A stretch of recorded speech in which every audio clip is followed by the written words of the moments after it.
ਵਾਹਿਗੁਰੂ ਜੀ ਕਾ ਖਾਲਸਾ ਵਾਹਿਗੁਰੂ ਜੀ ਕੀ ਫਤਿਹ। ਮੈਂ ਤੁਹਾਡੀ ਹੋਸਟ ਨੀਲਮ ਕੌਰ ਤੇ ਮੈਂ ਟੀਵੀ 84 ਦੇ ਸਾਰੇ ਦਰਸ਼ਕਾਂ ਤੇ ਸਰੋਤਿਆਂ ਦਾ ਹਾਰਦਿਕ ਸਵਾਗਤ ਕਰਦੀ ਹਾਂ ਪ੍ਰੋਗਰਾਮ ਸੱਚੋ ਸੱਚ ਵਿੱਚ। ਜਿਹੜੇ ਇਸ ਪ੍ਰੋਗਰਾਮ ਨੂੰ ਦੇਸ਼ਾਂ ਵਿਦੇਸ਼ਾਂ ਵਿੱਚ ਬੈਠ ਕੇ ਦੇਖਦੇ ਸੁਣ ਰਹੇ ਨੇ, ਰੋਜ਼ਾਨਾ ਦੀ ਤਰ੍ਹਾਂ ਤੁਹਾਡੇ ਤੇ ਸਾਡੇ ਹਰਮਨ ਪਿਆਰੇ ਡਾਕਟਰ ਅਮਰਜੀਤ ਸਿੰਘ ਜੀ ਸਟੂਡੀਓ ਵਿੱਚ ਮੇਰੇ ਨਾਲ ਮੌਜੂਦ ਹਨ। ਆਓ ਨਾਲ ਮਿਲ ਕੇ ਪ੍ਰੋਗਰਾਮ ਦੀ ਸ਼ੁਰੂਆਤ ਕਰਦੇ ਹਾਂ।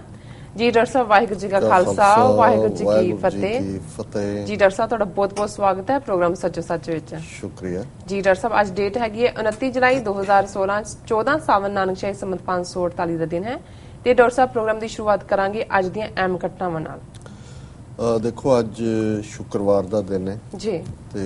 ਅਸੀਂ ਇਹ ਇੱਕ ਸਟੇਜ ਦੇ ਉੱਤੇ ਫੈਸਲਾ ਕੀਤਾ ਸੀ ਕਿ ਫਰਾਈਡੇ ਦਾ ਸ਼ੋਅ ਕੋਈ ਨਾ ਕੋਈ ਹਿਸਟਰੀ ਓਰੀਐਂਟਡ, ਇਤਿਹਾਸ ਨਾਲ ਸੰਬੰਧਿਤ ਜਾਂ ਕੋਈ ਐਸਾ ਅਹਿਮ ਵਿਸ਼ਾ ਜਿਹੜਾ ਡੇ ਟੂ ਡੇ ਖਬਰਾਂ ਤੋਂ ਵੱਖਰਾ ਹੋਏ। ਜੀ ਮੈਂ ਸੋਚ ਰਿਹਾ ਸੀ ਕਿ ਫਰਾਈਡੇ ਦਾ ਸ਼ੋਅ ਮਨੀਪੁਰ ਦੀ ਜਿਹੜੀ ਸ਼ਰਮਿਲਾ ਆਇਰੋਮ ਸ਼ਰਮਿਲਾ ਨੇ ਜਿਵੇਂ 16 ਸਾਲ ਭੁੱਖ ਹੜਤਾਲ ਰੱਖ ਕੇ ਜਿਹੜਾ ਚੈਲੰਜ ਕੀਤਾ special armed forces special powers act ਨੂੰ, ਔਰ ਮੈਂ ਇੱਕ ਥਾਟ ਸੀ ਕਿ ਮਨੀਪੁਰ ਦੀ ਸਟਰਗਲ ਕੀ ਹੈ, ਕਿੱਥੋਂ ਸ਼ੁਰੂ ਹੋਈ ਔਰ ਕੀ ਉਹਦਾ ਪ੍ਰਿੰਸਲੀ ਸਟੇਟਸ ਜਿਹੜਾ ਸੀ ਸਟੇਟ ਦਾ, ਔਰ ਕਿਵੇਂ ਉਹਨਾਂ ਦੇ ਨਾਲ ਬਿਟਰੇਅਲ ਹੋਈ। ਉਹਦੇ ਲਈ ਮੈਂ ਕੁਝ ਰਿਸਰਚ ਕੀਤੀ ਵੀ ਸੀ, ਪਰ ਕੁਦਰਤੀ ਅੱਜ ਜਦੋਂ ਮੈਂ ਖਬਰਾਂ ਦੇਖ ਰਿਹਾ ਸੀ ਤੇ ਮੇਰੀਆਂ ਨਜ਼ਰਾਂ 'ਚੋਂ ਜਿਹੜੀ ਖਬਰ ਗੁਜ਼ਰੀ ਉਸਨੇ ਮੈਨੂੰ ਟੌਪਿਕ ਚੇਂਜ ਕਰਨ ਤੇ ਮਜਬੂਰ ਕੀਤਾ। ਉਹਨਾਂ ਨੂੰ ਆਉਣ ਵਾਲੇ ਦਿਨਾਂ 'ਚ ਕਿਸੇ ਵੇਲੇ ਅਸੀਂ ਪਿਕ ਕਰਾਂਗੇ। ਔਰ ਇਹ ਖਬਰ ਹੈ ਕਿ Palestinian foreign minister asks Arab league to help sue UK over Balfour Declaration, ਕਿ ਫਲਸਤੀਨ ਦੇ ਫੋਰਨ ਮਿਨਿਸਟਰ ਨੇ ਇਹ ਕਿਹਾ ਅਰਬ ਲੀਗ ਨੂੰ ਕਿ ਉਹ UK ਨੂੰ ਯਾਨੀ ਕਿ ਇੰਗਲੈਂਡ ਦੀ ਸਰਕਾਰ ਨੂੰ ਬੈਲਫਰ ਡੈਕਲੇਰੇਸ਼ਨ ਦੇ ਉੱਤੇ ਜਿਹੜਾ ਹੈ ਸੂ ਕਰੇ, ਉਸ ਦੇ ਉੱਤੇ ਮੁਕੱਦਮਾ ਦਾਇਰ ਕਰੇ। ਜੀ ਸੋ ਹੁਣ ਬਹੁਤਿਆਂ ਦੇ ਲਈ ਇਹ ਬੈਲਫਰ ਡੈਕਲੇਰੇਸ਼ਨ ਕੀ ਹੈ, ਔਰ ਜਦੋਂ ਅਸੀਂ ਅੱਜ ਖਾਲਿਸਤਾਨ ਬਣਾਉਣ ਦੇ ਲਈ ਕਈ ਵਾਰ ਜਾਂ ਉਹਨੂੰ ਸਸਟੇਨ ਕਰਨ ਦੇ ਲਈ ਇਜ਼ਰਾਈਲ ਦੀ ਉਦਾਹਰਣ ਜਾਂ ਯਹੂਦੀਆਂ ਦੇ ਡਾਇਸਪੋਰਾ ਦੇ ਰੋਲ ਦੀ ਗੱਲ ਕਰਦੇ ਤੇ ਫਿਰ ਇਹ ਇੱਕ ਬੜਾ, ਜਿਵੇਂ ਮੈਂ ਬੈਲਫਰ ਡੈਕਲੇਰੇਸ਼ਨ ਦੇਖੀ ਇੱਕਦਮ ਮੇਰੀਆਂ ਅੱਖਾਂ 'ਚ ਚਮਕ ਵੀ ਆਈ ਕਿ ਇਸ ਟੌਪਿਕ ਨੂੰ ਚੁਣਿਆ ਜਾਏ। ਬੇਸ਼ੱਕ ਅਜੇ ਇਸ ਦੇ ਉੱਤੇ ਇੱਕ ਤੋਂ ਜ਼ਿਆਦਾ ਸ਼ੋਅ ਹੋਣ ਦੀ ਲੋੜ ਹੈ, ਲੇਕਿਨ ਬਹੁਤ ਵਾਰ ਜਦੋਂ ਅਸੀਂ ਅੱਜ ਖਾਲਿਸਤਾਨ ਦੀ ਗੱਲ ਕਰਦੇ ਹਾਂ ਤੇ ਸਾਡੇ ਆਪਣੇ ਹੀ ਬਹੁਤ ਵਾਰ ਭਰਾ ਜਿਹੜੇ ਨੇ ਉਸ ਦੀ ਹੋਂਦ ਕਿਵੇਂ ਹੋਏ, ਇੰਨੀ ਵੱਡੀ ਤਾਕਤ ਇੰਡੀਆ ਔਰ ਕਿਵੇਂ ਅਸੀਂ ਐਗਜ਼ਿਸਟ ਕਰਾਂਗੇ, ਇਕਨੋਮਿਕਲੀ ਕਿਵੇਂ ਕਰਾਂਗੇ, ਦੂਸਰੇ ਕਿਵੇਂ, ਇਸ ਕਿਸਮ ਦੇ ਸਵਾਲਾਂ ਦੇ ਨਾਲ ਉਹ ਆਪਣੇ ਆਪ ਨੂੰ ਹੀ ਘੇਰ ਲੈਂਦੇ ਨੇ ਔਰ ਥੱਲੇ ਵੱਲ ਸੁੱਟਣ ਲੱਗਦੇ ਨੇ। ਜੀ ਪਰ ਅੱਜ ਜਿਹੜਾ ਨੇਸ਼ਨ ਆਫ ਇਜ਼ਰਾਈਲ ਐਗਜ਼ਿਸਟ ਕਰਦਾ ਹੈ, ਜਿਹੜਾ ਦੁਨੀਆ ਦੇ ਵਿੱਚ ਅੱਜ 5ਵਾਂ-6ਵਾਂ ਵੱਡਾ ਆਰਮਜ਼ ਐਕਸਪੋਰਟਰ ਹੈ, ਜਿਸ ਦੀ ਪਰ ਕੈਪੀਟਾ ਇਨਕਮ ਜਿਸ ਇਜ਼ਰਾਈਲ ਦੇ ਸ਼ਹਿਰੀਆਂ ਦੀ ਅਮਰੀਕਾ ਦੇ ਨਾਲੋਂ ਜ਼ਿਆਦਾ ਹੈ, ਜਿਹੜਾ ਇਜ਼ਰਾਈਲ ਇਸ ਸਭ ਦੇ ਬਾਵਜੂਦ ਕਿ ਉਹਨਾਂ ਦੀ ਆਬਾਦੀ 14-15 ਮਿਲੀਅਨ ਹੈ ਯਹੂਦੀਆਂ ਦੀ ਔਰ ਉੱਥੇ 6 ਮਿਲੀਅਨ ਯਹੂਦੀ ਰਹਿੰਦੇ ਨੇ, ਉਹਨਾਂ ਨੇ ਆਪਣੀ ਹੋਂਦ ਕਿਸ ਤਰੀਕੇ ਦੇ ਨਾਲ ਬਣਾਈ ਔਰ ਲਗਭਗ 3000 ਸਾਲ ਜਿਹੜੀ ਕੌਮ ਬੇਘਰੀ ਚਾਰ ਚਫੇਰੇ ਰਹੇ, ਉਹਨਾਂ ਨੇ ਨੇਸ਼ਨ ਬਣਾਉਣ ਤੱਕ ਦਾ ਸਫ਼ਰ ਕਿਵੇਂ ਤੈਅ ਕੀਤਾ। ਹਾਲਾਂਕਿ ਮੈਂ ਇਹਦੇ ਨਾਲ ਇਹ ਵੀ ਮੈਂਸ਼ਨ ਕਰਦੇ ਕਿ ਜੋ ਸਲੂਕ ਇਜ਼ਰਾਈਲ ਫਲਸਤੀਨੀਆਂ ਨਾਲ ਕਰ ਰਿਹਾ ਹੈ ਔਰ ਜਿਹੜਾ ਉਹਨਾਂ ਦਾ ਹੋਮਲੈਂਡ ਫਲਸਤੀਨੀਆਂ ਦਾ ਉਹਦੇ 'ਚੋਂ ਉਹਨਾਂ ਨੂੰ ਕਿਵੇਂ ਬੇਦਖਲ ਕੀਤਾ ਗਿਆ ਔਰ ਅੱਜ ਉਹਨਾਂ ਨੂੰ ਬਿਲਕੁਲ ਘਸਿਆਰੇ ਬਣਾ ਕੇ ਰਿਫਿਊਜੀ ਕੈਂਪਾਂ 'ਚ ਧੱਕਿਆ ਹੋਇਆ ਔਰ ਟੂ ਨੇਸ਼ਨ ਥਿਊਰੀ ਜਿਹੜੀ ਕਿ UN ਨੇ ਵੀ ਜਦੋਂ ਡਿਵਾਈਡ ਕੀਤਾ ਫਲਸਤੀਨ ਨੂੰ 1948 'ਚ ਇਜ਼ਰਾਈਲ ਔਰ ਫਲਸਤੀਨ ਦੇ ਵਿਚਾਲੇ ਤੇ ਟੂ ਨੇਸ਼ਨ ਕੇ ਸਾਈਡ ਬਾਈ ਸਾਈਡ ਐਗਜ਼ਿਸਟ ਕਰਨਗੇ, ਉਸ ਨੈਗੋਸ਼ੀਏਸ਼ਨ ਨੂੰ ਹਰ ਵਾਰ ਇਜ਼ਰਾਈਲ ਤੋੜਦਾ ਔਰ ਜਿਹੜੀਆਂ ਉਹਨਾਂ ਦੀਆਂ ਆਕੂਪਾਈਡ ਟੈਰੀਟਰੀਜ਼ ਨੇ ਉਹਨਾਂ ਦੇ ਵਿੱਚ ਜਿਸ ਤਰੀਕੇ ਦੇ ਨਾਲ ਬਸਤੀਆਂ ਬਣਾ ਕੇ ਯਹੂਦੀਆਂ ਦੀਆਂ ਉੱਥੇ ਵੀ ਉਹਨਾਂ ਨੇ ਆਪਣਾ ਪਰਮਾਨੈਂਟ ਕਬਜ਼ਾ ਜੋ ਉਹਨਾਂ ਨੇ 60s ਦੀ ਵਾਰ ਦੇ ਵਿੱਚ ਜਿਹੜੇ ਇਲਾਕੇ ਜਾਰਡਨ ਤੋਂ ਖੋਏ ਜਾਂ ਇਜਿਪਟ ਤੋਂ ਲਏ ਜਾਂ ਅਦਰਵਾਈਜ਼ ਜਿਹੜੇ ਵੈਸਟ ਬੈਂਕ ਗਾਜ਼ਾ ਉਹਨਾਂ ਦੇ ਵਿੱਚ ਅੱਗੋਂ ਟੈਰੀਟਰੀ ਬਣਾਉਣਾ, ਉਹਨੂੰ ਅਸੀਂ ਹਮੇਸ਼ਾ ਹੀ ਕੰਡੈਮ ਕਰਦੇ ਹਾਂ। ਪਰ ਕੁਝ ਚੀਜ਼ਾਂ ਇੱਕ ਪ੍ਰੈਸੀਡੈਂਟ ਦੇ ਤੌਰ ਤੇ ਜਾਂ ਕਿਵੇਂ ਆਊਟ ਆਫ ਨਥਿੰਗ ਕੁਝ ਚੀਜ਼ਾਂ ਕ੍ਰੀਏਟ ਹੁੰਦੀਆਂ ਨੇ। ਜ਼ਾਹਰ ਹੈ ਫਲਸਤੀਨੀਆਂ ਦੇ ਨਾਲ ਧੱਕਾ ਹੋਇਆ, ਲਗਾਤਾਰਤਾ ਨਾਲ ਹੋ ਰਿਹਾ, ਪਰ ਜਿਸ ਚਲਾਕੀ ਨਾਲ, ਜਿਸ ਤੇਜ਼ੀ ਨਾਲ ਜਾਂ ਜਿਸ ਇੰਟੈਲੀਜੈਂਸ ਨਾਲ ਇਜ਼ਰਾਈਲ ਨੇ ਇਹ ਮੁਲਕ ਬਣਾਇਆ, ਉਸ ਦਾ ਆਧਾਰ ਸੀ ਬੈਲਫਰ ਡੈਕਲੇਰੇਸ਼ਨ, ਜਿਹੜੀ ਕਿ 2 ਨਵੰਬਰ 1917 ਨੂੰ ਜਿਹੜੀ ਹੈ ਇਹ ਹੋਈ। ਹੁਣ ਇਹਦੇ 'ਚ ਇਹ ਗੱਲ ਦੇਖਣ ਵਾਲੀ ਹੈ ਕਿ ਜਦੋਂ ਇਹ ਬੈਲਫਰ ਡੈਕਲੇਰੇਸ਼ਨ ਹੋਈ ਉਦੋਂ ਯਹੂਦੀਆਂ ਦੀ ਆਬਾਦੀ ਜਿਹੜਾ ਅੱਜ ਇਜ਼ਰਾਈਲ ਹੈ ਉੱਥੇ 20-25% ਤੋਂ ਜ਼ਿਆਦਾ ਨਹੀਂ ਸੀ। ਅਜੇ ਸਾਰੇ ਮਿਡਲ ਈਸਟ ਦੇ ਵਿੱਚ ਆਟੋਮਨ ਅੰਪਾਇਰ ਜਿਹੜਾ ਅੱਜ ਪ੍ਰੈਜ਼ੈਂਟ ਡੇ ਟਰਕੀ ਹੈ ਉਹਨਾਂ ਦੀ ਹਕੂਮਤ ਸੀ। 600 ਸਾਲ ਉਹਨਾਂ ਦਾ ਕੋਈ ਸੋਚ ਵੀ ਨਹੀਂ ਸੀ ਸਕਦਾ ਕਿ ਇਹ ਆਟੋਮਨ ਅੰਪਾਇਰ ਦਾ ਜਦੋਂ ਖਾਤਮਾ ਹੈ, ਕਿਉਂਕਿ ਜੇ ਖਾਤਮਾ ਹੁੰਦਾ ਵੀ ਤੇ ਉਹ ਫਲਸਤੀਨੀਆਂ ਦੇ ਕੋਲ ਜਾਣੀ ਸੀ ਉਹਨਾਂ ਦੀ ਉਹ ਧਰਤੀ, ਕਿਉਂਕਿ ਜਿਹੜਾ ਲਾਰੈਂਸ ਆਫ ਅਰੇਬੀਆ ਇੱਕ ਫਿਲਮ ਵੀ ਆਈ ਔਰ ਕਿਵੇਂ ਅਰਬਾਂ ਨੂੰ ਅੰਗਰੇਜ਼ਾਂ ਨੇ ਔਰ ਦੂਸਰੀਆਂ ਅਲਾਈਡ ਫੋਰਸਿਸ ਨੇ ਐਨਕਰੇਜ ਕੀਤਾ ਰਿਵੋਲਟ ਕਰਨ ਦੇ ਲਈ ਆਟੋਮਨ ਅੰਪਾਇਰ ਦੇ ਖਿਲਾਫ। ਔਰ ਕਿਉਂਕਿ ਅਰਬਾਂ ਨੂੰ ਵੀ ਤੰਗ ਕਰਦੇ ਸੀ ਤੁਰਕ, ਉਹ ਵੀ ਆਜ਼ਾਦੀ ਚਾਹੁੰਦੇ ਸੀ, ਪਰ ਉਹਨਾਂ ਨੂੰ ਅਰਬਾਂ ਨੂੰ ਇਹ ਨਹੀਂ ਸੀ ਪਤਾ ਕਿ ਇੱਕ ਪਾਸੇ ਇਹ ਗੱਲ ਇਕਰਾਰ ਹੋ ਰਿਹਾ ਹੈ ਵੀ ਤੁਹਾਡੇ ਹਵਾਲੇ ਫਲਸਤੀਨ ਕੀਤਾ ਜਾਏਗਾ ਆਟੋਮਨ ਅੰਪਾਇਰ ਤੋਂ ਲੈ ਕੇ, ਪਰ ਨਾਲ ਦੀ ਨਾਲ ਕਿਸ ਤਰੀਕੇ ਦੇ ਨਾਲ ਜਿਹੜੇ ਇੰਗਲੈਂਡ ਔਰ ਯੂਰਪ ਦੇ ਵਿੱਚ ਵਸਦੇ ਯਹੂਦੀ ਸੀ ਉਹਨਾਂ ਨੇ ਇਨਫਲੂਐਂਸ ਕੀਤਾ ਇੰਗਲਿਸ਼ ਰਿਜੀਮ ਨੂੰ ਕਿ ਭਾਈ ਸਾਡਾ ਨੇਸ਼ਨ ਇਜ਼ਰਾਈਲ ਬਣਾਓ। ਔਰ ਉਦੋਂ ਅਜੇ ਇਸ ਪੋਜੀਸ਼ਨ 'ਚ ਨਹੀਂ ਸੀ, ਅਜੇ ਫਸਟ ਵਰਲਡ ਵਾਰ ਚੱਲ ਰਿਹਾ ਸੀ। 1914 'ਚ ਪਹਿਲੀ ਸੰਸਾਰ ਜੰਗ ਸ਼ੁਰੂ ਹੋਈ, 1918 'ਚ ਮੁੱਕੀ, 1919 'ਚ ਫਾਈਨਲ ਟ੍ਰੀਟੀ ਹੋਈ। ਸੋ ਇਹ ਟ੍ਰੀਟੀ ਤੋਂ ਪਹਿਲਾਂ ਹੀ ਕਿਵੇਂ ਚੋਰੀ ਛਿਪੇ ਯਹੂਦੀਆਂ ਨੇ ਇਹ ਇਹਨਾਂ ਤੋਂ ਮਨਵਾ ਲਿਆ ਸੀ ਬੈਲਫਰ ਡੈਕਲੇਰੇਸ਼ਨ ਦੇ ਥੱਲੇ ਕਿ ਨੇਸ਼ਨ ਆਫ ਇਜ਼ਰਾਈਲ ਕ੍ਰੀਏਟ ਕੀਤਾ ਜਾਏਗਾ। ਔਰ ਕਿਉਂਕਿ ਹੁਣ ਇਸ ਗੱਲ ਨੂੰ ਆਲਮੋਸਟ ਜਿਹੜਾ ਹੈ 2 ਨਵੰਬਰ 1917 ਨੂੰ ਇਹ ਡੈਕਲੇਰੇਸ਼ਨ ਹੋਈ ਤੇ ਹੁਣ 2016 99 ਸਾਲ ਹੋ ਗਏ ਨੇ। 99 ਸਾਲ ਬਾਅਦ ਜਿਹੜੀ ਫਲਸਤੀਨੀ ਅਥਾਰਟੀ ਹੈ ਉਹਨੇ ਅਰਬ ਲੀਗ ਨੂੰ ਕਿਹਾ ਵੀ ਜਾਓ ਇਹਦੇ ਖਿਲਾਫ ਸੂ ਕਰੋ ਕਿ ਇਹ ਇਹਨਾਂ ਨੇ ਕਿਵੇਂ ਡੈਕਲੇਰੇਸ਼ਨ ਕੀਤੀ ਸੀ। ਪਰ ਆਫ ਇੰਟਰਸਟ ਸਿੱਖ ਨੁਕਤਾ ਨਿਗਾਹ ਤੋਂ ਕਿ ਕਈ ਵਾਰ ਇੱਕ ਸਿੰਪਲ ਪੇਜ ਦੇ ਉੱਤੇ ਪੇਪਰ ਤੇ ਜਿਹੜੀ ਕਮਿਟਮੈਂਟ ਹੁੰਦੀ ਹੈ, ਔਰ ਮੈਂ ਇਹਨੂੰ ਇਸ ਹਵਾਲੇ ਨਾਲ ਦੇਖਦਾ ਹਾਂ ਕਿ ਅੱਜ ਜਦੋਂ ਅਸੀਂ ਸਿੱਖ caucus the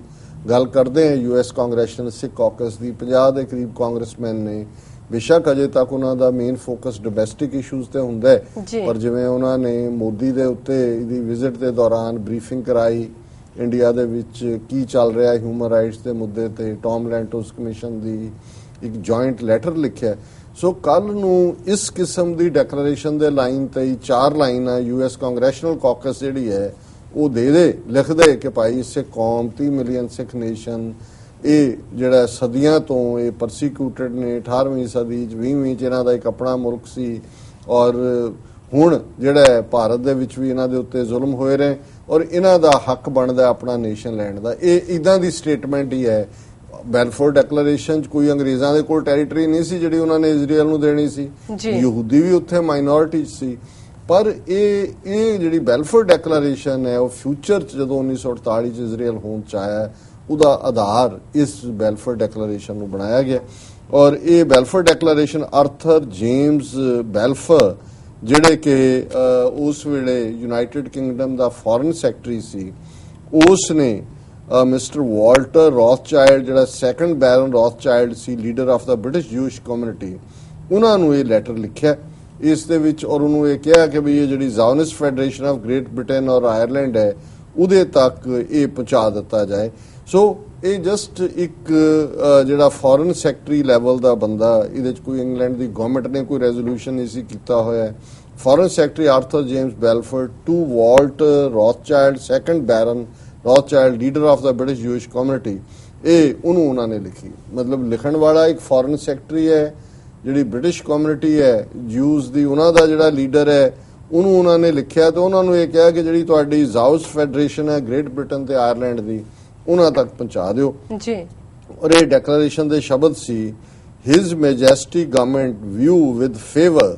the establishment in Palestine of a national home for the Jewish people and will use their best endeavors to facilitate the achievement of this object, it being clearly understood that nothing shall be done which may prejudice the civil and religious rights of existing non-Jewish communities in Palestine or the rights and political status enjoyed by Jews in any other country. ਹੁਣ ਇਹਦੇ ਚ ਵੀ ਕੋਈ ਇਹ clarity ਨਹੀਂ ਹੈ, ਲੇਕਿਨ ਇਹ ਆਧਾਰ ਬਣਿਆ ਇਹਦੇ ਚ ਉਹਨਾਂ ਨੇ ਕਿਹਾ ਕਿ ਜੀ ਹਿਜ਼ ਮੈਜੈਸਟੀਜ਼ ਗਵਰਨਮੈਂਟ, ਕਿ ਬਾਦਸ਼ਾਹ ਦੀ ਹਕੂਮਤ ਇੰਗਲੈਂਡ ਦੀ ਜੀ, ਉਹ ਇਸ ਗੱਲ ਦੇ ਲਈ ਫੇਵਰ ਰੱਖਦੀ ਹੈ ਜਾਂ ਉਹਨਾਂ ਦੀ ਚਾਹਨ ਹੈ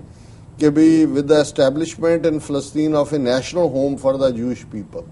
ਕਿ ਯਹੂਦੀ ਲੋਕਾਂ ਦੇ ਲਈ ਇੱਕ ਕੌਮੀ ਘਰ ਹੋਏ, ਕਿ ਵੀ ਇਸ ਗੱਲ ਦੀ ਉਹ ਫੇਵਰ ਕਰਦੇ ਨੇ ਕਿੰਗ ਕਿ ਵੀ ਮਿਡਲ ਈਸਟ ਫਲਸਤੀਨ ਦੇ ਵਿੱਚ ਯਹੂਦੀਆਂ ਦੇ ਲਈ ਕੌਮੀ ਘਰ ਹੋਏ, and will use their best endeavours to facilitate the achievement of this object, ਔਰ ਉਹ ਇਸ ਦੇ ਲਈ ਪੂਰੀ ਕੋਸ਼ਿਸ਼ ਕਰਨਗੇ ਕਿ ਇਹ ਜਿਹੜਾ ਹੱਲ ਹੈ ਜਾਂ ਇਹ ਜਿਹੜਾ ਪਾਰਟ ਹੈ ਹਾਸਲ ਹੋਏ achievement, it being clearly understood. ਹੁਣ ਨਾਲ ਹੀ ਉਹਨਾਂ ਨੂੰ ਪਤਾ ਸੀ ਵੀ ਉਹ ਤਾਂ ਫਲਸਤੀਨ ਮੈਜੋਰਿਟੀ ਹੈ ਔਰ ਅਜੇ ਆਟੋਮਨ ਐਮਪਾਇਰ ਦੇ ਹੱਥਾਂ 'ਚ ਸੀ,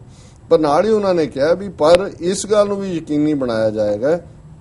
nothing shall be done which may prejudice the civil and religious rights of existing non-Jewish communities in Palestine। non-Jewish ਕੌਣ ਸੀ? ਅਰਬ ਰਹਿੰਦੇ ਸੀ, ਕਿ ਵੀ ਇਸ ਗੱਲ ਨੂੰ ਯਕੀਨੀ ਬਣਾਇਆ ਜਾਏਗਾ ਕਿ ਗੈਰ ਯਹੂਦੀਆਂ ਦੇ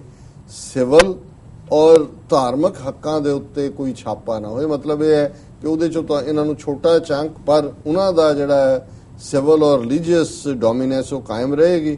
ਔਰ the rights and political status enjoyed by Jews in any other country. ਹੁਣ ਉਹਨਾਂ ਨੂੰ ਇਹ ਵੀ ਡਰ ਸੀ ਕਿ ਵੀ ਜੇ ਇਹ ਹੋ ਗਿਆ ਕਿ ਵੀ ਯਹੂਦੀ ਜੇ ਜੂਇਸ਼ ਹੋਮਲੈਂਡ ਬਣਾਉਣਾ ਫਲਸਤੀਨ 'ਚ, ਤੇ ਫਿਰ ਯੂਰਪ ਦੇ ਵਿੱਚ ਜਦੋਂ ਫਿਰ ਬਾਅਦ ਸੈਕੰਡ ਵਰਲਡ ਵਾਰ ਵੇਲੇ ਉਹਨਾਂ ਯੂਰਪੀਅਨ ਕੰਟਰੀ 'ਚ ਯਹੂਦੀਆਂ ਨੂੰ ਕੱਢਿਆ ਗਿਆ, ਉਦੋਂ ਜੇ ਇਜ਼ਰਾਈਲ ਬਣਿਆ ਵੀ ਨਹੀਂ ਸੀ। ਪਰ ਇਸ ਗੱਲ ਦਾ 1917 'ਚ ਵੀ ਇਹਨਾਂ ਨੂੰ ਡਰ ਸੀ, ਬੈਲਫਰ ਨੂੰ ਜਾਂ ਇਹਨਾਂ ਦੀ ਹਕੂਮਤ ਨੂੰ, ਕਿ ਵਾਂਸ ਤੁਸੀਂ ਇਸ ਕਨਸੈਪਟ ਨੂੰ ਮਨਾ ਲੈਂਦੇ ਹੋ ਤੇ ਸਾਰੇ ਦੁਨੀਆ ਦੇ ਦੇਸ਼ਾਂ 'ਚੋਂ, ਖਾਸ ਤੌਰ ਤੇ ਯੂਰਪ ਦੇ ਦੇਸ਼ਾਂ 'ਚੋਂ ਯਹੂਦੀਆਂ ਨੂੰ ਕੱਢ ਕੇ ਬਾਹਰ ਮਾਰਨਗੇ ਕਿ ਜਾਓ ਹੁਣ ਤੁਹਾਡਾ ਆਪਣਾ ਮੁਲਕ ਹੈ, ਫਲਸਤੀਨ 'ਚ ਜਾਓ। ਸੋ ਉਹਨਾਂ ਨੇ ਦੋਨੋਂ ਗੱਲਾਂ ਕਲੀਅਰ ਕੀਤੀਆਂ ਕਿ ਇਹ ਨਾ ਹੋਏ ਵੀ ਫਲਸਤੀਨ ਦੇ ਅਰਬ ਖਿਲਾਫ ਹੋ ਜਾਣ ਕਿ ਵੀ ਤੁਸੀਂ ਇਹ ਸਾਡੇ ਮੁਲਕ ਦੇ ਵਿੱਚ ਇਹਨਾਂ ਨੂੰ ਲਿਆ ਕੇ ਬਾੜ ਰਹੇ ਹੋ, ਇਹ ਤਾਂ ਇੱਥੇ ਇਹਨਾਂ ਦੀ ਆਬਾਦੀ ਵੀ ਨਹੀਂ ਹੈ ਔਰ 3000 ਸਾਲ ਦੇ ਗਏ ਨੇ, ਇਹਦਾ ਮਤਲਬ ਇਹ ਤਾਂ ਨਹੀਂ ਹੈ ਵੀ ਉਹਨਾਂ ਦਾ ਹੱਕ ਬਣ ਗਿਆ ਕਿ ਤੁਸੀਂ ਸਾਨੂੰ ਬੇਘਰੇ ਕਰੋ। ਸੋ ਇੱਕ ਪਾਸੇ ਉਹਨਾਂ ਨੂੰ ਵੀ ਸੰਤੁਸ਼ਟ ਰੱਖਿਆ, ਦੂਜੇ ਪਾਸੇ ਵੀ ਇਸ ਬਹਾਨੇ, ਕਿਉਂਕਿ ਯੂਰਪ ਦੇ ਵਿੱਚ 2000 ਸਾਲ ਤੋਂ ਹੀ ਯਹੂਦੀਆਂ ਦੇ ਖਿਲਾਫ ਨਫ਼ਰਤ ਰਹੀ ਹੈ। ਜਦੋਂ ਅਸੀਂ ਗੁੱਡ ਫਰਾਈਡੇ ਦੀ ਗੱਲ ਕਰਦੇ ਹਾਂ, ਇਹਨਾਂ ਦੇ ਮਰਡਰ ਹੁੰਦੇ ਸੀ, ਕਿਉਂਕਿ ਕ੍ਰਿਸਚੀਅਨਸ ਦਾ ਕਹਿਣਾ ਸੀ ਕਿ ਵੀ ਯਹੂਦੀਆਂ ਨੇ ਹੀ ਮਰਵਾਇਆ ਸਾਡੇ, ਹਾਲਾਂ ਜੂਇਸ਼ ਜੀਸਸ ਕ੍ਰਾਈਸਟ ਖੁਦ ਫਲਸਤੀਨੀਅਨ ਯਹੂਦੀ ਸੀ, ਲੇਕਿਨ ਇਹ ਨਫ਼ਰਤ ਰਹੀ ਹੈ। ਬੇਸ਼ੱਕ ਮੁਸਲਮਾਨ ਬਲੇਮ ਕੀਤਾ ਜਾਂਦਾ ਹੈ, ਜਦੋਂ ਯਹੂਦੀਆਂ ਦੀ ਪਰਸੀਕਿਊਸ਼ਨ ਈਸਾਈਆਂ ਦੇ ਹੱਥਾਂ 'ਚ ਹੁੰਦੀ ਸੀ, ਉਦੋਂ ਜੇ ਕਿਸੇ ਨੇ ਪਨਾਹ ਦਿੱਤੀ, ਤੇ ਅੱਜ ਜਿਹੜੀਆਂ ਜਿਸ ਨੂੰ ਬੋਸਨੀਆ ਹਰਜ਼ੇਗੋਵੀਨਾ ਕਿਹਾ ਜਾਂਦਾ ਹੈ, ਇੱਥੇ ਮੁਸਲਮਾਨਾਂ ਨੇ, ਆਟੋਮਨ ਐਮਪਾਇਰ ਨੇ ਸਗੋਂ ਪਨਾਹ ਦਿੱਤੀ ਸੀ ਯਹੂਦੀਆਂ ਨੂੰ। ਔਰ 19ਵੀਂ ਸਦੀ ਦੇ ਅਖੀਰ 'ਚ ਜੇ ਉੱਥੇ ਥੋੜੇ ਬਹੁਤ ਸੈਟਲਿੰਗ ਰਾਈਟਸ ਮਿਲੇ, ਭਾਵੇਂ ਉਹਦੇ 'ਚ ਮਨੀ ਨੇ ਵੀ ਰੋਲ ਪਲੇ ਕੀਤਾ, ਕਰਪਸ਼ਨ ਦੇ ਨਾਲ ਯਹੂਦੀ ਪੈਸੇ ਦੇ ਕੇ ਉਹਨਾਂ ਦੀ ਲੌਂਗ ਟਰਮ, ਐਕਚੁਅਲੀ 19ਵੀਂ ਸਦੀ ਦੇ ਅਖੀਰ ਤੱਕ ਪਹੁੰਚਦੇ ਆ ਯਹੂਦੀਆਂ ਨੂੰ ਇਸ ਗੱਲ ਦੀ ਸਮਝ ਆ ਗਈ ਸੀ ਕਿ ਪੈਸਾ ਜਿੰਨਾ ਮਰਜ਼ੀ ਹੋਏ, ਲੇਕਿਨ ਜੇ ਤੁਹਾਡਾ ਆਪਣਾ ਹੋਮਲੈਂਡ ਨਹੀਂ ਹੈ ਜੀ, ਆਪਣਾ ਤੁਹਾਡਾ ਘਰ ਨਹੀਂ ਹੈ, ਤੇ ਤੁਹਾਡੀ ਸਰਵਾਈਵਲ ਨਹੀਂ ਹੋਏਗੀ। ਇਸ ਗੱਲ ਨੂੰ ਮੱਦੇਨਜ਼ਰ ਰੱਖਦਿਆਂ ਉਹਨਾਂ ਨੇ ਹੌਲੀ ਹੌਲੀ ਪਹਿਲਾਂ ਆਟੋਮਨ ਐਮਪਾਇਰ ਤੇ ਕੰਮ ਕੀਤਾ, ਪੈਸੇ ਪੂਸੇ ਰਾਹੀਂ ਥੋੜੇ ਬਹੁਤ ਲੋਕ ਉੱਥੇ ਯਹੂਦੀ ਜਾਣੇ ਸ਼ੁਰੂ ਹੋਏ, ਲੇਕਿਨ ਪੋਲੀਟੀਕਲੀ ਯਹੂਦੀ ਇਸ ਗੱਲ ਨੂੰ ਸਮਝਦੇ ਸੀ ਕਿ ਅਲਟੀਮੇਟਲੀ ਉਹਨਾਂ ਦੇ ਜਾ ਕੇ ਵਿਚਕਾਰ ਜੇ ਤੁਸੀਂ ਕੋਈ ਸਟੇਟ ਕ੍ਰੀਏਟ ਕਰਨੀ ਹੈ, ਤੇ ਉਸ ਦੇ ਲਈ ਇੰਗਲੈਂਡ ਜਿਹੜਾ ਉਸ ਵੇਲੇ ਰਾਈਜ਼ਿੰਗ ਸਟਾਰ ਸੀ, ਜਿਹਦੇ ਰਾਜ ਸੂਰਜ ਨਹੀਂ ਸੀ ਡੁੱਬਦਾ, ਇਹਨਾਂ ਦਾ ਅੱਜ ਜਿਹੜਾ ਸਟੇਟਸ ਦਾ ਸੈਕੰਡ ਵਰਲਡ ਵਾਰ ਤੋਂ ਬਾਅਦ ਬਣਿਆ, ਜਦੋਂ ਅਮਰੀਕਾ ਜਾਂ ਸੋਵੀਅਤ ਯੂਨੀਅਨ ਪਾਵਰ ਦੇ ਤੌਰ ਤੇ ਉੱਭਰੇ। ਸੋ 1917 ਤੱਕ ਪਹੁੰਚਦਿਆਂ ਯਹੂਦੀਆਂ ਦੀ ਲੌਬੀ ਨੇ ਇੰਨਾ ਕਰ ਲਿਆ ਸੀ ਆਪਣਾ ਪ੍ਰਭਾਵ ਕਿ ਭਾਈ ਉਹ ਇਸ ਨੂੰ ਮਨਾ ਲੈਣ ਸਿਧਾਂਤਕ ਤੌਰ ਤੇ ਕਿ ਸਾਡਾ ਇੱਥੇ ਜੂਇਸ਼ ਹੋਮਲੈਂਡ ਹੈ ਔਰ ਇਹ ਸਾਡਾ ਹੱਕ ਬਣਦਾ ਹੈ। ਹੁਣ ਇਸ ਬੈਲਫੋਰ ਡੈਕਲੇਰੇਸ਼ਨ ਨੇ ਅਲਟੀਮੇਟਲੀ ਫਿਰ ਜਿਹੜਾ nation of second world war, first world war ਖਤਮ ਹੋਇਆ, ਆਟੋਮਨ ਐਮਪਾਇਰ ਟੁੱਟ ਗਿਆ, ਲੇਕਿਨ ਅੰਗਰੇਜ਼ ਇੰਨੇ ਜੋਗੇ ਨਹੀਂ ਸੀ ਕਿ ਵੀ ਇਹ ਉੱਥੇ ਅਰਬਾਂ ਨਾਲ ਸਿੱਧੀ ਟੱਕਰ ਲੈ ਕੇ ਤੇ ਉੱਥੇ ਯਹੂਦੀਆਂ ਦਾ ਦੇਸ਼ ਬਣਾਉਂਦੇ। ਗੱਲ ਤੁਰੀ ਰਹੀ, ਸੈਕੰਡ ਵਰਲਡ ਵਾਰ ਆ ਗਿਆ 1939 ਤੋਂ 1945 ਤੱਕ। ਹੁਣ ਇਹ ਜਿਹੜੀ ਬੈਲਫੋਰ ਡੈਕਲੇਰੇਸ਼ਨ ਵੀ ਯਹੂਦੀਆਂ ਨੇ ਕੱਢੀ, ਇਹ ਕੋਈ ਚੁੱਪ ਚਪੀਤੇ ਨਹੀਂ ਕਿ ਅੰਗਰੇਜ਼ਾਂ ਨੂੰ ਜਾਂ ਬੈਲਫੋਰ ਨੂੰ ਆਇਆ ਖਿਆਲ ਕਿ ਯਹੂਦੀਆਂ ਨੂੰ ਮਨੀ ਪਾਵਰ। ਔਰ ਜਦੋਂ ਹਿਟਲਰ ਨੇ ਜਾਂ ਨਾਜ਼ੀਆਂ ਨੇ ਯਹੂਦੀਆਂ ਦੀ ਪਰਸੀਕਿਊਸ਼ਨ ਕੀਤੀ, ਇਹ ਕਹਿਣਾ ਗਲਤ ਹੈ ਕਿ ਉਹ ਕੋਈ ਧਰਮ ਤੇ ਆਧਾਰਿਤ ਸੀ ਜਾਂ ਨਸਲ ਦਾ ਆਧਾਰ ਵੀ ਬਣਿਆ, ਲੇਕਿਨ ਨਸਲ ਨਾਲੋਂ ਵੀ ਜ਼ਿਆਦਾ ਜਿਹੜਾ ਗੁੱਸਾ ਸੀ, ਕਿਉਂਕਿ ਪਹਿਲੀ ਵਰਲਡ ਵਾਰ 'ਚ ਵੀ ਜਰਮਨ ਨੂੰ ਜਿਹੜਾ ਕਿ ਸਹਿਯੋਗੀ ਸੀ ਆਟੋਮਨ ਐਮਪਾਇਰ ਦਾ ਔਰ ਦੂਸਰਿਆਂ ਦਾ, ਉਹਨਾਂ ਨੂੰ ਡਿਫੀਟ ਹੋਈ। ਜਿਹੜੀਆਂ ਟਰਮਸ ਡਿਸਾਈਡ ਕੀਤੀਆਂ ਟ੍ਰੀਟੀ ਵਰਲਡ ਵਾਰ ਮੁੱਕਣ ਤੋਂ ਬਾਅਦ ਉਹ ਜਰਮਨ ਦੇ ਲਈ ਬੜੀਆਂ ਹਿਊਮਿਲੇਟਿੰਗ ਸੀ। ਉਹਨਾਂ ਦੀ ਇਕਨੋਮੀ ਹੋਰ ਥੱਲੇ ਨੂੰ ਗਈ ਔਰ ਜਰਮਨ ਨੂੰ ਗੁੱਸਾ ਸੀ ਕਿ ਪਹਿਲੇ ਵਰਲਡ ਵਾਰ ਦੇ ਦੌਰਾਨ ਯੂਰਪ ਦੇ ਯਹੂਦੀਆਂ ਨੇ ਜਿਹੜਾ ਉਹ ਅੰਗਰੇਜ਼ਾਂ ਦੀ ਪੈਸੇ ਦੇ ਨਾਲ ਮਦਦ ਕੀਤੀ ਹੈ ਔਰ ਇਸ ਲਈ ਉਹਨੇ ਜਦੋਂ ਟਾਰਗੇਟ ਕੀਤਾ ਇੱਕ ਰੀਜ਼ਨ ਇਹ ਵੀ ਸੀ। ਲੇਕਿਨ ਬੈਲਫੋਰ ਡੈਕਲੇਰੇਸ਼ਨ ਵੀ ਇਸੇ ਲਈ ਕੱਢੀ ਯਹੂਦੀਆਂ ਨੇ ਕਿ ਉਸ ਦੌਰਾਨ ਉਹਨਾਂ ਨੇ ਇੰਗਲੈਂਡ ਦੀ ਪੈਸੇ ਦੇ ਨਾਲ ਐਮਨੀਸ਼ਨ ਜਾਂ ਜੋ ਵੀ ਹੋਰ ਚੀਜ਼ਾਂ ਪ੍ਰੋਵਾਈਡ ਕਰ ਸਕਦੇ ਸੀ, ਡਾਇਨਾਮਾਈਟ ਦੀ ਕਾਰਡ ਨਿਕਲੀ ਹੋਈ ਸੀ ਔਰ ਹੋਰ ਬਹੁਤ ਸਾਰੇ ਤਰੀਕਿਆਂ ਦੇ ਨਾਲ ਮੀਡੀਆ ਜਿੰਨਾ ਸੀ ਉਹਨਾਂ ਦੇ ਉੱਤੇ ਉਹਨਾਂ ਦਾ ਕੰਟਰੋਲ ਸੀ। ਸੋ ਅੰਗਰੇਜ਼ਾਂ ਨੇ ਇੰਗਲੈਂਡ ਨੇ as a sense of gratitude ਇਹ ਬੈਲਫੋਰ ਡੈਕਲੇਰੇਸ਼ਨ ਜਿਹਦਾ ਉਦੋਂ ਕੋਈ ਪੋਲੀਟੀਕਲ ਮਤਲਬ ਨਹੀਂ ਸੀ ਪਰ ਇਹੀ ਇੱਕ ਆਧਾਰ ਬਣਿਆ ਔਰ ਹੁਣ ਇਹ ਅਸੀਂ ਐਕਸਪਲੇਨ ਕਰ ਦਿੱਤਾ ਵੀ ਬੈਲਫੋਰ ਡੈਕਲੇਰੇਸ਼ਨ ਨੇ ਕਿਵੇਂ ਫਿਰ ਜਦੋਂ ਸੈਕੰਡ ਵਰਲਡ ਵਾਰ 1939 ਤੋਂ 1945 ਤੱਕ ਚੱਲਿਆ ਜਰਮਨ ਦੀਆਂ ਫੌਜਾਂ ਇਟਲੀ ਦੀਆਂ ਜਿੱਥੇ ਯੂਰਪ 'ਚ ਗਏ 6 ਮਿਲੀਅਨ ਯਹੂਦੀ 60 ਲੱਖ ਯਹੂਦੀ ਕਿਵੇਂ ਕੰਸੈਂਟਰੇਸ਼ਨ ਕੈਂਪਾਂ 'ਚ ਗੈਸ ਚੈਂਬਰਾਂ 'ਚ ਰੱਖ ਕੇ ਮਾਰੇ ਗਏ ਉਹਨਾਂ ਦਾ ਬਿਲਕੁਲ ਇੱਕ ਮੁਕੰਮਲ ਤਬਾਹੀ ਔਰ ਇਹ ਜਿਹੜਾ ਇੱਕ ਗਿਲਟ ਸੀ ਯੂਰਪ ਦੇ ਅੰਦਰ ਇੱਕ ਗਿਲਟ ਆਇਆ ਕਿ ਭਾਈ ਇਹ ਸਾਡੀ ਵਜ੍ਹਾ ਕਰ ਕਿਉਂਕਿ ਕੋਈ ਇਕੱਲੇ ਜਰਮਨਾਂ ਨੇ ਨਹੀਂ ਮਾਰੇ ਜੇ ਯੂਕਰੇਨ ਦੇ ਵਿੱਚ ਪੋਲੈਂਡ ਦੇ ਵਿੱਚ ਬਾਲਟਿਕ ਸਟੇਟਾਂ ਦੇ ਵਿੱਚ ਸਰਬੀਆ ਦੇ ਵਿੱਚ ਤੇ ਯੂਰਪੀਅਨਸ ਨੇ ਅੱਗੇ ਹੋ ਕੇ ਜਰਮਨ ਫੌਜਾਂ ਦੇ ਨਾਲ ਰਲ ਕੇ ਕਿਉਂਕਿ ਯਹੂਦੀਆਂ ਦੇ ਖਿਲਾਫ ਨਫ਼ਰਤ ਹੀ ਇੰਨੀ ਜ਼ਿਆਦਾ ਸੀ ਬਿਜ਼ਨਸਮੈਨ ਵੀ ਸੀ ਔਰ ਵਪਾਰੀ ਦੇ ਨਾਲ ਹਮੇਸ਼ਾ ਹੀ ਨਫ਼ਰਤ ਹੁੰਦੀ ਔਰ ਜੇ ਦੇਖਣਾ ਹੋਏ ਕਿ ਉਹ ਯਹੂਦੀਆਂ ਦੇ ਖਿਲਾਫ ਨਫ਼ਰਤ ਦਾ ਕਿੰਨਾ ਪੁਰਾਣਾ ਇਤਿਹਾਸ ਹੈ ਤੇ ਫਿਰ ਤੁਸੀਂ ਮਰਚੈਂਟ ਆਫ ਵੀਨਸ ਜਿਹੜੀ ਲਿਖਤ ਜਦੋਂ ਪੜ੍ਹਦੇ ਹੋ ਕਿ ਭਾਈ ਕਹਾਣੀ ਹੈ ਕਿ ਕਿਵੇਂ ਇੱਕ ਕਪਲ ਜਿਹੜਾ ਕਿ ਕਿਵੇਂ ਉਸ ਨੇ ਕਰਜ਼ਾ ਲਿਆ ਹੋਇਆ ਮੁੰਡੇ ਨੇ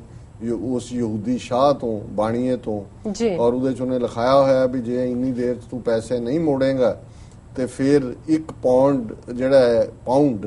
ਤੇਰੇ ਮਾਸ ਦਾ ਜਿਹੜਾ ਹੈ ਉਹ ਤੂੰ ਮੈਨੂੰ ਦੇਂਗਾ ਇਸ ਕਿਸਮ ਦੀ ਸ਼ਰਤ ਸੀ ਔਰ ਬਾਅਦ ਚ ਜਦੋਂ ਉਹ ਉਸ ਦੀ ਦਾ ਕਿਸੇ ਲੜਕੀ ਦੇ ਨਾਲ ਪਿਆਰ ਹੁੰਦਾ ਹੈ ਮੈਰਿਜ ਕਰਨਾ ਚਾਹੁੰਦੇ ਨੇ ਪਰ ਉਹ ਕਹਿੰਦਾ ਹੈ ਕਿ ਵੀ ਮੈਂ ਤਾਂ ਕਰ ਨਹੀਂ ਸਕਦਾ ਮੈਂ ਤਾਂ ਕਰਜ਼ਾ ਦੇਣਾ ਹੈ ਔਰ ਕਰਜ਼ਾ ਨਾ ਦੇਣ ਦੀ ਸੂਰਤ ਦੇ ਵਿੱਚ ਇਹ ਮੈਨੂੰ ਇੱਕ ਜਿਹੜਾ ਪਾਉਂਡ ਆਫ ਫਲੈਸ਼ ਮੇਰੇ ਸਰੀਰ ਚੋਂ 1 ਪਾਉਂਡ ਮਾਸ ਦਾ ਕੱਢਣਾ ਮਰਚੈਂਟ ਆਫ ਵੀਨਸ ਮੈਂ ਸ਼ਾਇਦ ਗਲਤ ਵੀ ਸੁਣਾ ਰਿਹਾ ਹਾਂ ਪਰ ਮੈਨੂੰ ਜਿੰਨੀ ਮੇਰੀ ਯਾਦ ਚ ਪਿਆ ਔਰ ਫਿਰ ਉਸ ਕੁੜੀ ਨੇ ਉਹਨੂੰ ਕਿਹਾ ਵੀ ਠੀਕ ਹੈ ਉਹ ਯਹੂਦੀ ਦੇ ਕੋਲ ਗਿਆ ਉਹਨੂੰ ਕਿਹਾ ਜੀ ਠੀਕ ਹੈ ਐਗਰੀਮੈਂਟ ਜਿਹੜਾ ਉਹ 1 ਪਾਉਂਡ ਮਾਸ ਕੱਢਣ ਦਾ ਤੂੰ ਕੱਢ ਲੈ ਮਾਸ ਪਰ ਇੱਕ ਵੀ ਖੂਨ ਦੀ ਬੂੰਦ ਜਿਹੜੀ ਹੈ ਨਿਕਲਣੀ ਨਹੀਂ ਚਾਹੀਦੀ ਕਿਉਂਕਿ ਐਗਰੀਮੈਂਟ ਦੇ ਵਿੱਚ ਜਿਹੜਾ ਉਹ ਮਾਸ ਲਿਖਿਆ ਹੋਇਆ ਪਾਉਂਡ ਆਫ ਫਲੈਸ਼ ਸੋ ਜ਼ਾਹਰ ਹੈ ਕਿ ਔਰ ਇਹ ਕਹਾਣੀ ਦਾ ਤੱਤ ਸਾਰ ਇਹ ਹੈ ਵੀ ਇਹ ਇਸ ਕਦਰ ਯਹੂਦੀ ਜਿਹੜੇ ਨੇ ਇਹ ਜ਼ਾਲਮ ਨੇ ਕਿ ਪਾਉਂਡ ਆਫ ਫਲੈਸ਼ ਲੈਣ ਲਈ ਜਿਹੜਾ ਉਹ ਤਿਆਰ ਨੇ ਔਰ ਇਸ ਕਿਸਮ ਦੀਆਂ ਕਹਾਣੀਆਂ ਜਿਵੇਂ ਸਾਡੇ ਸੂਦਖੋਰ ਬਾਣੀਏ ਨੇ ਇਹਨਾਂ ਦੇ ਨਾਲ ਸੀ। ਸੋ ਕੁੱਲ ਮਿਲਾ ਕੇ ਹਿਟਲਰ ਨੇ ਜਾਂ ਦੂਸਰੀਆਂ ਫੋਰਸਿਸ ਨੇ ਜੋ ਵੀ ਹੋਇਆ ਉਸ ਨਫ਼ਰਤ ਚੋਂ ਜਿਹੜੀ ਕਿ ਯਹੂਦੀਆਂ ਦੇ ਖਿਲਾਫ ਸੈਂਚਰੀਜ਼ ਤੋਂ ਸੀ ਲੇਕਿਨ ਇਹਨੇ ਇੱਕ ਕਲੈਕਟਿਵ ਗਿਲਟ ਦਿੱਤਾ ਔਰ ਉਸ ਗਿਲਟ ਚੋਂ ਨੇਸ਼ਨ ਆਫ ਇਜ਼ਰਾਈਲ ਨਿਕਲਿਆ ਔਰ ਨੇਸ਼ਨ ਆਫ ਇਜ਼ਰਾਈਲ ਦਾ ਆਧਾਰ ਫਿਰ ਉਹ ਬੈਲਫੋਰ ਡੈਕਲੇਰੇਸ਼ਨ ਬਣੀ। ਸੋ ਕੁੱਲ ਮਿਲਾ ਕੇ ਇਹ ਬੈਕਗ੍ਰਾਉਂਡ ਹੈ ਉਸ ਹਿਸਟਰੀ ਦੀ ਔਰ ਅੱਜ ਜਦੋਂ ਫਲਸਤੀਨੀ ਜਿਨ੍ਹਾਂ ਦਾ ਮੁਲਕ ਸੀ ਉਹ ਕੈਂਪਾਂ 'ਚ ਬੈਠੇ ਨੇ ਧੱਕੇ ਖਾ ਰਹੇ ਨੇ ਰੁਲ ਰਹੇ ਨੇ ਜ਼ੁਲਮ ਦਾ ਸ਼ਿਕਾਰ ਹੋ ਰਹੇ ਨੇ ਜੋ ਕੁਝ ਅੱਜ ਕਸ਼ਮੀਰ 'ਚ ਹੋਇਆ ਇਹ ਕੁਝ ਫਲਸਤੀਨੀਆਂ 'ਚ ਵੀ ਪੱਥਰ ਮਾਰਦੇ ਇੰਤਫਾਦਾ ਜਦੋਂ ਉਹਨਾਂ ਨੇ ਸਟੂਡੈਂਟਸ ਨੇ ਕੀਤਾ ਇਵੇਂ ਹੀ ਗੋਲੀਆਂ ਮਾਰਦੀ ਸੀ ਜਿਹੜੀ ਹੈ ਇਜ਼ਰਾਈਲ ਦੀ ਪੁਲਿਸ ਤੇ ਹੁਣ ਜਿਹੜਾ ਉਹਨਾਂ ਨੂੰ ਇਹ ਨਜ਼ਰ ਆਇਆ ਕਿ ਭਾਈ ਇਹਦਾ ਜਿਹੜਾ ਆਧਾਰ ਹੈ ਇਜ਼ਰਾਈਲ ਬਣਨ ਦਾ ਇਹ ਤਾਂ ਬੈਲਫੋਰ ਡੈਕਲੇਰੇਸ਼ਨ ਔਰ ਖਬਰ ਹੈ ਬੈਥਲਹਮ ਦੀ ਡੇਟਲਾਈਨ ਨਾਲ Palestinian Foreign Minister Riyadul Maliki urged the Arab League to help the Palestinian Authority to sue the United Kingdom over the Balfour Declaration of 1917 on Monday ਕਿ ਸੋਮਵਾਰ ਇਹ ਗੱਲ ਫਲਸਤੀਨ ਦੇ ਫੋਰਨ ਮਿਨਿਸਟਰ ਰਿਆਦੁਲ ਮਲੀਕੀ ਨੇ ਅਰਬ ਲੀਗ ਨੂੰ ਕਹੀ ਹੈ ਕਿ 1917 ਦੇ ਵਿੱਚ ਜਿਹੜੀ ਬੈਲਫੋਰ ਡੈਕਲੇਰੇਸ਼ਨ ਹੋਈ ਸੀ ਉਹਦੇ ਲਈ ਯੂਕੇ ਨੂੰ ਸੂ ਕੀਤਾ ਜਾਏ। Speaking on behalf of Palestinian President Mahmoud Abbas, Al-Maliki delivered a speech Thursday at the Arab League's annual summit which is being held this year in Mauritian capital of Nouakchott. Uthe ਉਹਨੇ speech ਦਿੱਤੀ Mauritian capital. Al-Maliki apologized on behalf of Abbas who couldn't attend the summit due to his brother's recent death before urging Arab countries to help us bring a suit against the British government over the ominous Balfour Declaration, which resulted in the Nakba catastrophe for the Palestinian people. ਉਹਨੇ ਕਿਹਾ ਵੀ ਇਹ Balfour declaration ਪੁਆੜੇ ਦੀ ਜੜ ਹੈ ਜਿੱਥੋਂ ਸਾਡੀ ਸਾਰੀ suffering ਤਕਲੀਫ ਨਿਕਲੀ ਹੈ ਔਰ ਇਹਦੇ ਲਈ ਯੂਕੇ ਨੂੰ ਇਹ ਕੀਤਾ ਜਾਏ, ਜਵਾਬਦੇਹ ਸੂ ਕੀਤਾ ਜਾਏ। ਨੀਅਰਲੀ a century ago 99 ਸਾਲ ਪਹਿਲਾਂ a letter sent from British Foreign Secretary Arthur James Balfour to Baron Rothschild, a British Jewish leader, declared British support for the establishment in Palestine of a national home for the Jewish people. ਉਹਨੇ ਕਿਹਾ ਜੀ ਇਹ ਜਿਹੜਾ ਇਹਨਾਂ ਨੇ declaration ਕੀਤੀ ਸੀ ਇਹ ਪੁਆੜੇ ਦੀ ਜੜ ਹੈ। Palestinians have since viewed the declaration as paving the way for the creation of the state of Israel at the expense of the land's original inhabitants, ਕਿ ਜਿਹੜੇ ਮੂਲ ਵਛਿੰਦੇ ਸੀ ਅਰਬ ਫਲਸਤੀਨੀ ਉਹਨਾਂ ਨੂੰ ਕੱਢ ਕੇ ਬਾਹਰ ਮਾਰਿਆ ਔਰ ਇਹਨਾਂ ਦਾ ਹੋਮ ਉੱਥੇ ਕ੍ਰੀਏਟ ਕੀਤਾ। The declaration was made before the British had wrested control of Palestine from Ottoman Empire and was not made public until several years after the World War I in 1920. ਕਿ 1920 ਚ ਜਾ ਕੇ ਇਹ declaration ਹੋ ਗਈ, letter ਬੈਲਫਰ ਨੇ ਲਿਖ ਦਿੱਤਾ, ਯਹੂਦੀਆਂ ਨੇ ਵੀ ਸੰਭਾਲ ਕੇ ਰੱਖਿਆ, ਪਰ ਇਹਨੂੰ ਪਬਲਿਕ ਨਹੀਂ ਸੀ ਕੀਤਾ ਗਿਆ, ਇਹ ਬਾਅਦ ਚ ਕੀਤਾ ਗਿਆ। By that time Britain had been formally granted a mandate over Palestine by the League of Nations, ਕਿਉਂਕਿ Ottoman Empire ਹਾਰਿਆ, ਸੋ ਬ੍ਰਿਟਨ ਦੇ ਕੋਲ ਜਿਹੜਾ ਹੈ ਉਹ ਲੀਗ ਆਫ ਨੇਸ਼ਨਸ ਨੇ ਉਹਨਾਂ ਨੂੰ ਮੈਂਡੇਟ ਦਿੱਤਾ and was struggling with its contradictory obligations of rewarding Arabs for their support during the war while also fulfilling their pledge to create a Jewish state. ਹੁਣ ਉਧਰ ਅਰਬਾਂ ਨੂੰ ਬ੍ਰਿਟਿਸ਼ ਨੇ ਜਿਹੜਾ ਆਪਣੇ ਹੱਥਾਂ ਤੇ ਚਾੜਿਆ ਸੀ ਲਾਰੈਂਸ ਆਫ ਅਰੇਬੀਆ, ਕਿਉਂਕਿ ਅਰਬਾਂ ਦੀ ਮਦਦ ਤੋਂ ਬਿਨਾ ਜਿਹੜਾ ਉਹ ਆਟੋਮਨ ਅੰਪਾਇਰ ਨੂੰ ਉੱਥੋਂ ਖਤਮ ਨਹੀਂ ਸੀ ਕੀਤਾ ਜਾ। ਸੋ ਉਹਨਾਂ ਨੂੰ ਕਿਹਾ ਹੋਇਆ ਸੀ ਜੀ ਸਾਨੂੰ ਸਾਡੀ ਮਦਦ ਕਰੋ, ਆਟੋਮਨ ਅੰਪਾਇਰ ਨੂੰ ਸੁੱਟੋ, ਅਸੀਂ ਤੁਹਾਨੂੰ ਰਾਜ ਦੇਵਾਂਗੇ। ਇਧਰੋਂ ਯਹੂਦੀਆਂ ਦੇ ਨਾਲ ਪ੍ਰੋਮਿਸ ਕੀਤਾ ਸੀ, ਪੈਸਾ ਇਹਨਾਂ ਤੋਂ ਖਾਦਾ, ਉੱਥੇ ਲੋਕਲ ਮਦਦ। ਇਹ ਹੈ ਬ੍ਰਿਟਿਸ਼ ਪਾਲਿਸੀ ਜੋ ਕੁਛ ਇਹਨਾਂ ਨੇ ਸਿੱਖ ਰਾਜ ਹੜੱਪਣ ਲਈ ਕੀਤੀ। ਪਰ ਇਹ ਹਕੀਕਤ ਹੈ ਕਿ after world war second British forces withdrew from Palestine, leaving it in the hands of the newly created United Nations, which favored partition, particularly as evidence slowly emerged of the vast scale of Holocaust in Europe. ਉਹੀ guilt ਕਿ Europe ਦੇ ਵਿੱਚ Holocaust ਦੇ ਸਬੂਤ ਆਏ ਤੇ United Nation second world war ਤੋਂ ਬਾਅਦ 1945 ਚ ਐਂਡ ਹੋਇਆ, 1939 ਤੋਂ 1945 ਔਰ ਉਹਦੇ ਚ ਉਹਨਾਂ ਨੇ ਜਿਹੜਾ ਅਲਟੀਮੇਟਲੀ ਯੂਨਾਈਟਿਡ ਨੇਸ਼ਨਸ ਨੇ ਫਿਰ ਇਜ਼ਰਾਈਲ ਬਣਾਉਣ ਦਾ ਫੈਸਲਾ ਲਿਆ। The decision led to the 1948 war between Arab nations, including Palestinians and the Jewish immigrants, ultimately resulting in the creation of the State of Israel and the expulsion of more than 700,000 Palestinians from their homes inside its borders, an event known as Nakba among Palestinians. Nakba catastrophe ਹੈ ਜਿਹੜੀ ਉਹਨਾਂ ਨੇ ਕਿਹਾ ਕਿ ਵੀ ਜਦੋਂ ਬਣ ਗਿਆ ਫਿਰ 7 ਲੱਖ ਫਲਸਤੀਨੀਆਂ ਨੂੰ ਜਿਹੜਾ ਆਪਣੇ ਘਰਾਂ ਚੋਂ ਉਹਨਾਂ ਨੇ ਕੱਢਿਆ, ਇਜ਼ਰਾਈਲ ਨੇ ਨਿਕਲਣਾ ਪਿਆ ਕਿਉਂਕਿ ਵਾਰ ਹੋਈ 1948 ਚ ਅਰਬ ਨੇਸ਼ਨਸ ਦੇ ਨਾਲ। ਇਨ February the Palestinian Liberation Organization said in a statement that Great Britain bore the primary responsibility for historical injustice in Palestine. ਉਹਨਾਂ ਨੇ ਕਿਹਾ ਜੀ ਜੋ ਹੋਇਆ ਜੇ ਇਹ ਬੈਲਫੋਰ ਡੈਕਲੇਰੇਸ਼ਨ ਨਾ ਹੁੰਦੀ, ਇਜ਼ਰਾਈਲ ਦੀ ਜੂਇਸ਼ ਹੋਮ ਬਣਨ ਦੀ ਗੱਲ ਨਾ ਆਉਂਦੀ ਤੇ ਸਾਡੇ ਲੋਕ ਉੱਥੋਂ ਘਰੋਂ ਬੇਘਰ ਨਾ ਹੁੰਦੇ। ਸੋ ਇਹ ਹੈ ਹਿਸਟਰੀ ਚ ਕਈ ਵਾਰ ਤੁਸੀਂ 6 ਮਹੀਨੇ ਸਾਲ ਚ ਕੋਈ ਚੀਜ਼ ਕ੍ਰੀਏਟ ਨਹੀਂ ਕਰਦੇ, 99 ਸਾਲ ਬਾਅਦ ਫਲਸਤੀਨੀਆਂ ਨੂੰ ਹੁਣ ਯਾਦ ਆਇਆ ਕਿ ਇਹਨਾਂ ਨੂੰ ਸੂ ਕਰੀਏ ਕਿ ਉਹ ਸੀ। ਔਰ ਯਹੂਦੀਆਂ ਨੇ ਉਸ ਤੋਂ ਪਹਿਲਾਂ ਬੈਲਫੋਰ ਡੈਕਲੇਰੇਸ਼ਨ 19ਵੀਂ ਸਦੀ ਦੇ ਅਖੀਰ ਚ ਉਹਨਾਂ ਨੇ ਪਹਿਲਾਂ ਆਟੋਮਨ ਅੰਪਾਇਰ ਨੂੰ ਬਰਾਈਬ ਕਰਕੇ ਉੱਥੇ ਬੰਦੇ ਵਾੜਨੇ ਸ਼ੁਰੂ ਕੀਤੇ। ਫਿਰ ਫਸਟ ਵਰਲਡ ਵਾਰ ਚ ਉਹਨਾਂ ਨੇ ਦੇਖਿਆ ਕਿ ਵੀ ਓਪਰਚੁਨਿਟੀ ਹੈ ਜੇ ਅਸੀਂ ਇਸ ਵੇਲੇ ਅੰਗਰੇਜ਼ਾਂ ਦੀ ਮਦਦ ਕਰੀਏ ਤੇ ਇਹਨਾਂ ਤੋਂ ਘੱਟੋ ਘੱਟ ਵਾਅਦਾ ਹੀ ਲੈ ਲਓ ਕਿ ਅਸੀਂ ਕਦੇ ਤੁਹਾਨੂੰ ਜੂਇਸ਼ ਹੋਮ ਬਣਾਉਣ ਚ ਮਦਦ ਕਰਾਂਗੇ। ਔਰ ਵਾਅਦਾ ਭਾਵੇਂ 1917 ਚ ਹੋਇਆ, ਇਜ਼ਰਾਈਲ 1948 ਚ ਬਣਿਆ। ਇਨ ਬਿਟਵੀਨ 6 ਮਿਲੀਅਨ ਯਹੂਦੀ ਜਿਹੜੇ ਨੇ ਉਹ ਐਵੈਪੋਰੇਟ ਕਰ ਦਿੱਤੇ ਗਏ। ਲੇਕਿਨ ਇਹ ਜਿਹੜੀਆਂ ਕੌਮਾਂ ਲੌਂਗ ਟਰਮ ਸੋਚਦੀਆਂ ਨੇ ਉਸ ਤੇ ਕੰਮ ਕਰਦੀਆਂ, ਉਹ ਕੋਈ ਇਹ ਨਹੀਂ ਹੁੰਦਾ ਵੀ 30 ਸਾਲ ਤੁਸੀਂ ਲੜਾਈ ਲੜੀ ਹੈ ਇੰਡੀਅਨ ਸਟੇਟ ਦੇ ਖਿਲਾਫ, ਤੁਸੀਂ ਮਾਰੇ ਗਏ, ਲੁੱਟੇ ਗਏ ਜੀ, ਕੀ ਖੱਟਿਆ ਕੀ ਨਹੀਂ ਖੱਟਿਆ। ਜਦੋਂ ਬੈਲਫੋਰ ਡੈਕਲੇਰੇਸ਼ਨ ਹੋਈ ਸੀ ਉਦੋਂ ਯਹੂਦੀ ਉੱਥੇ 20% ਵੀ ਨਹੀਂ ਸੀ ਔਰ ਕੋਈ ਸੋਚ ਵੀ ਨਹੀਂ ਸੀ ਸਕਦਾ ਕਦੇ ਉਹਨਾਂ ਦਾ ਮੁਲਕ ਹੋਏਗਾ। ਸਾਡੇ ਕੋਲ ਤਾਂ 50,300 ਸਕੁਅਰ ਕਿਲੋਮੀਟਰ ਥਾਂ ਹੈ ਜਿੱਥੇ ਅਸੀਂ 70% ਦੀ ਸਾਡੀ ਆਬਾਦੀ ਹੈ 4 ਮਿਲੀਅਨ ਸਿੱਖ ਭਾਰਤ ਦੇ ਨਕਸ਼ੇ ਦੀ ਕੈਦ ਤੋਂ ਬਾਹਰ ਨੇ, ਉਹਨੂੰ ਅਸੀਂ ਔਨ ਕਰਦੇ ਹਾਂ। ਹੁਣ ਤੋਂ ਲਗਭਗ 150 ਸਾਲ ਪਹਿਲਾਂ ਜਿਹੜਾ 1849 ਤੱਕ ਸਾਡੇ ਕੋਲ 1.5 ਲੱਖ ਮੁਰੱਬਾ ਮੀਲ ਵਾਲਾ ਰਾਜ ਸੀ, ਰੋਜ਼ਾਨਾ ਅਸੀਂ ਰਾਜ ਕਰੇਗਾ ਖਾਲਸਾ ਪੜ੍ਹਦੇ ਹਾਂ, ਫਿਰ ਅਸੀਂ ਕਹੀਏ ਜੀ ਨਹੀਂ ਨਹੀਂ ਨਹੀਂ ਇਹ ਸਾਡਾ ਨਹੀਂ ਹੋਣਾ ਜੀ। ਸੋ ਇਹ ਦੇਖ ਲਓ ਵੀ ਕਿਵੇਂ ਸਿਆਣੀਆਂ ਕੌਮਾਂ, ਜਾਂ ਬੇਸ਼ੱਕ ਉਹ ਘੱਟ ਗਿਣਤੀ ਔਰ ਯਹੂਦੀਆਂ ਦੀ ਆਬਾਦੀ ਅਸੀਂ 30 ਮਿਲੀਅਨ ਉਹ 15 ਮਿਲੀਅਨ ਜੀ, ਇਹਦੇ ਬਾਵਜੂਦ ਉਹਨਾਂ ਨੇ ਆਪਣਾ ਨੇਸ਼ਨ ਕ੍ਰੀਏਟ ਕੀਤਾ। ਔਰ ਅਸੀਂ ਜਿੱਥੇ ਸਾਡੀ ਹਾਲਤ ਇਹ ਹੈ ਵੀ ਅਸੀਂ ਫਲਸਤੀਨੀਆਂ ਦੇ ਨਾਲ ਦਿਲੀ ਹਮਦਰਦੀ ਰੱਖਦੇ ਹਾਂ, ਪਰ ਐਟ ਦ ਸੇਮ ਟਾਈਮ ਅਸੀਂ ਇਹ ਸਮਝਦੇ ਹਾਂ ਕਿ ਜਿਹੜੀ ਗਰਾਊਂਡ ਰਿਐਲਿਟੀ ਹੈ ਕਈ ਵਾਰ ਉਹਨੂੰ ਬਦਲਿਆ ਨਹੀਂ ਜਾ ਸਕਦਾ। ਇਜ਼ਰਾਈਲ ਨੇ ਐਗਜ਼ਿਸਟ ਕੀਤਾ, ਉਹਨਾਂ ਨੇ ਕਰਨਾ। ਸੋ ਚੰਗੀ ਗੱਲ ਹੋਏਗੀ ਕਿ ਪ੍ਰੈਕਟੀਕਲੀ ਇਜ਼ਰਾਈਲ ਔਰ ਫਲਸਤੀਨ ਦੋ ਦੇਸ਼ ਸਾਈਡ ਬਾਈ ਸਾਈਡ ਐਗਜ਼ਿਸਟ ਕਰਨ, ਜਿਵੇਂ ਅਸੀਂ ਕਹਿੰਦੇ ਹਾਂ ਕਿ ਭਾਈ ਇਹ ਰਿਐਲਿਟੀ ਹੈ। ਪਾਕਿਸਤਾਨ 47 ਦੇ ਵਿੱਚ ਹੋਂਦ ਦੇ ਵਿੱਚ ਆਇਆ। ਪਾਕਿਸਤਾਨ ਜਿਹੜਾ ਇੱਕ ਸਾਡਾ ਖੱਬੇ ਇੱਕ ਜਮਨਾ ਪਾਰ ਇੰਡੀਆ, ਇੱਕ ਵਾਘਾ ਪਾਰ ਪਾਕਿਸਤਾਨ। ਔਰ ਅਸੀਂ ਉਹਨਾਂ ਨੂੰ ਜਿਹੜੇ ਸੋਚਦੇ ਨੇ ਜੀ ਪਹਿਲਾ ਰਣਜੀਤ ਸਿੰਘ ਦਾ ਰਾਜ ਉਸ ਇਲਾਕੇ 'ਚ ਸੀ, ਲਾਹੌਰ ਉੱਤੇ ਸੀ, ਇਹਨੂੰ ਜਿਹੜਾ ਇਸ ਦੀ ਕੋਈ ਅਹਿਮੀਅਤ ਨਹੀਂ ਹੈ। ਹਕੀਕਤ ਇਹ ਹੈ ਵੀ Khalistan as a buffer state, ground reality ਅੱਜ ਅਸੀਂ ਉਸ ਪੰਜਾਬ 'ਚ ਹੈ ਜਿੱਥੇ ਸਾਡੇ ਕੋਲ ਮੈਜੋਰਿਟੀ ਹੈ। ਔਰ ਇਹ ਬਫਰ ਸਟੇਟ ਖਾਲਿਸਤਾਨ ਔਰ ਇੰਡੀਆ ਦੋਨੋਂ ਹੀ ਨਿਊਕਲੀਅਰ ਪਾਵਰਸ ਦੇ ਵਿਚਕਾਰ ਜਿਹੜਾ ਹੈ ਇੱਕ ਆਪਸੀ ਅੰਡਰਸਟੈਂਡਿੰਗ ਦਾ ਕੰਮ ਵੀ ਕਰੇਗਾ। ਸੋ ਇਹ ਅੱਜ ਦੀ ਜਿਹੜੀ ਹੈ ਮੇਨ ਵਿਚਾਰ ਹੈ ਜੀ। ਡਾਕਟਰ ਸਾਹਿਬ ਤੁਹਾਡਾ ਬਹੁਤ ਬਹੁਤ ਸ਼ੁਕਰੀਆ। ਇਸ ਨਾਲ ਲੈਣੇ ਬ੍ਰੇਕ। ਵਿਊਅਰਸ ਤੁਸੀਂ ਕਿਤੇ ਨਹੀਂ ਜਾਣਾ, ਮਿਲਦੇ ਹਾਂ ਆਫਟਰ ਦਿਸ ਸ਼ਾਰਟ ਬ੍ਰੇਕ।